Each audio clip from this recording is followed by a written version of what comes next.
Live from Texas, this is the Will Cain Show. Liberation Day represents a historic phase. Whether or not you're a skeptic or a cheerleader, a new era for the American economy.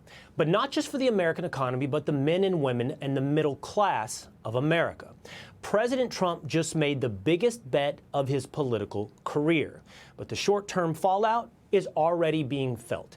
The market today down, S&P 500, the NASDAQ, the Dow down. Tech stocks absolutely hammered down 10% on the NASDAQ.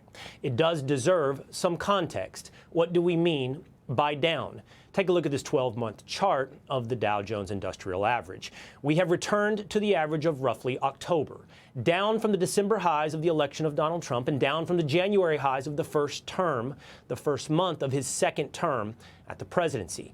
We've essentially returned to the place that we were a few months before Donald Trump.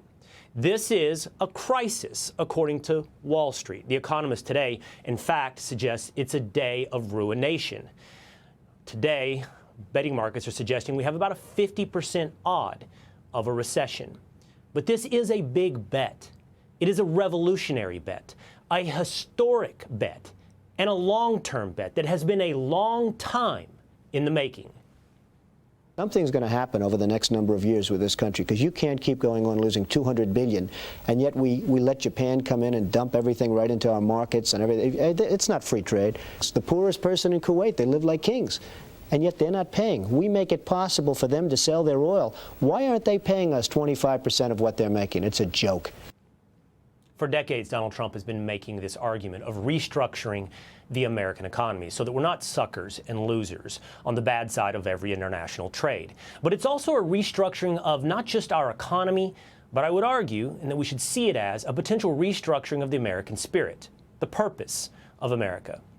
Lindy Man on X, Paul Scalise in real life, friend here of the Will Cain Show, put this out earlier today. He said, "I'm sick of seeing the depressing Walmart towns with the obese Americans in flyover country. I'm sick of the dollar stores. Everything has to change. No more cheap goods, no more Chinese or Vietnamese trinkets, no more obesity. Every man must work in a factory or be a cobbler." Now, I don't know about that last line of all of us being a cobbler or working in a factory. But we are at a deficit. We are in a depression of purpose. Americans need a reason to get up, and work has been our primary purpose, and work has been destroyed for middle-class Americans. It's rare that you play a long clip on television from another show, but I saw something incredibly fascinating today.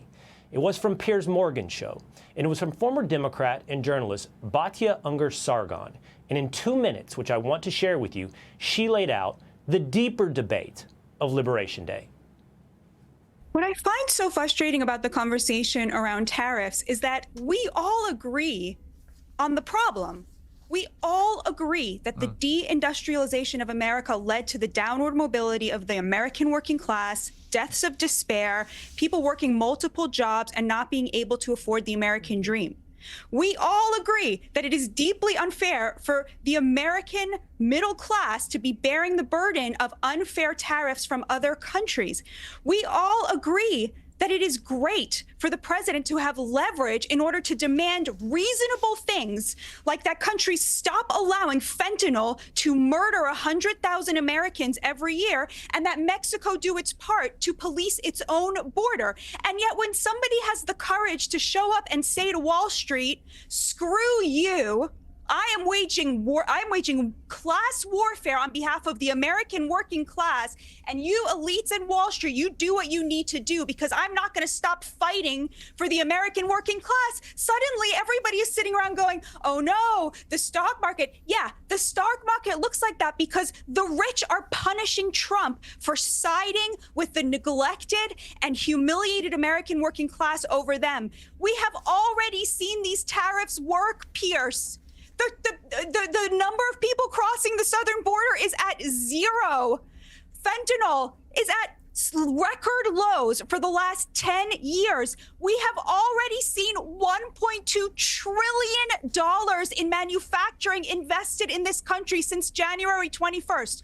So they have already worked. Now, how long is Wall Street going to keep trying to punish this president for standing the American working class? I don't know, but I can tell you that the view from the street is people cannot believe that there is a president who is working for them, who is putting them first and telling Wall Street to go screw itself. Wall Street, which picked the Democrats for the last 3 election cycles in a row. That's what the real story is here. Remarkable content, and I think right on the bullseye of the real story here from Batya Ungar-Sargon. Incredible content on Piers Morgan Uncensored.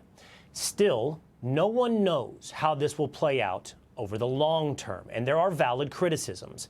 The Washington Examiner's David Harsanyi says, Scott Bessent says we need to detox from an abundance of affordable goods, the world's highest living standards, consistent economic growth, leading Earth in nearly every innovation and quantifiable economic measurement, from being a manufacturing powerhouse and enjoying an unprecedented per capita GDP and low unemployment rates.